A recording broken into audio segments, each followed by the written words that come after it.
చెప్పు.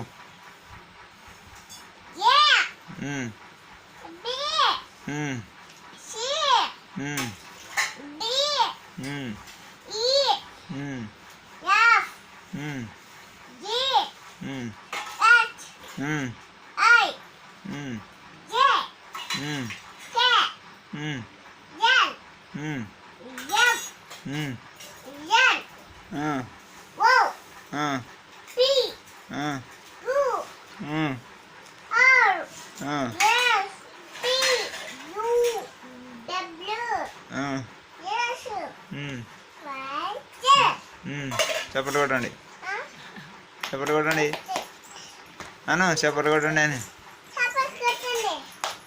బాగా చెప్పినానా? ఆడే ఉండంటే